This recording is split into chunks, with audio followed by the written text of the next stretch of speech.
Hello and welcome back. In this video, we are going to learn about the labor cost analysis. So what is labor cost? We have learned in the previous videos what was the labor cost, what are the various components, and what are the definitions of various terms used.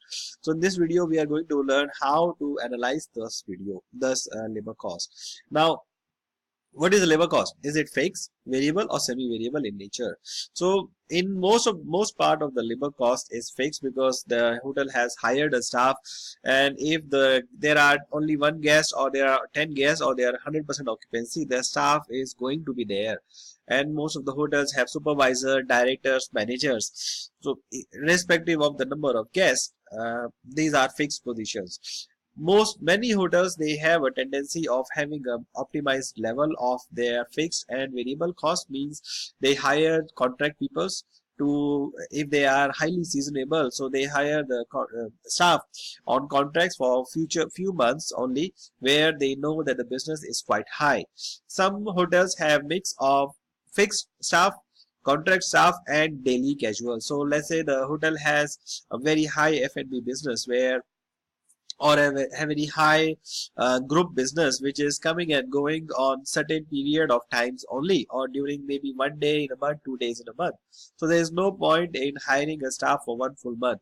In that case, normally the hotels usually hire casual housekeepers, casual public area cleaners, casual bell boys, and other sort of staff, so that they can manage on this kind of spikes in the business.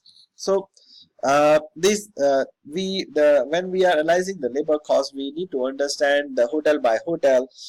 What are that hotel's nature of business? Is it gonna be hiring the staff on fixed basis? If the hotel has flat business, means the average occupancy is about, let's say, 50% every single day, then they can just hire sufficient staff for, and keeping in view the normal leaves and other sick leaves. And if they have a seasonal business, then they can hire contract staff. And if they have spikes in business, then they must have a pool of casual workers. Now, there is another way of analyzing the labor cost, is the productivity report. So what is the productivity report? Productivity report is, as normally the English definition of productivity is how much inputs you have to effort. So what is your production? So the staff is the input. What is their production? For front office, it's gonna be check in, check out. For housekeeping, it's gonna be rooms clean.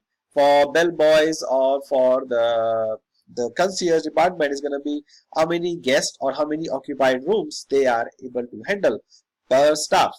So this productivity reports can be compared from one hotel to another hotel. However, you need to remember the size, as we learned earlier in our analysis revenue analysis section, where we learned about the horizontal analysis and the vertical analysis, which you can apply for the labor cost as well, where we learned that reports should be comparable hotels and should be the same standard of recording. So usually the hotels, that is where the usually comes into picture when it comes to the how you are recording the expenses and what are the various terms being used in the hospitality industry. However, it doesn't take care of the different size of the hotels and different operating styles of the hotel. So that is the analysis, the person who is doing the analysis must take care. And then there is the concept of zero-based manning. So when the zero-based manning means assuming there is no staff. So how much staff, assuming there is no guest, how much staff you must maintain to continue the standard of the hotel. So whatever is the manning of that level, then the hotel normally builds up. This is mostly important when you are starting running the hotel as a new hotel, when you don't really have a guest. So we are hiring basic minimum staff, and then we add on the staff as and when you have the occupancy. So these are the three important concepts in labor cost management.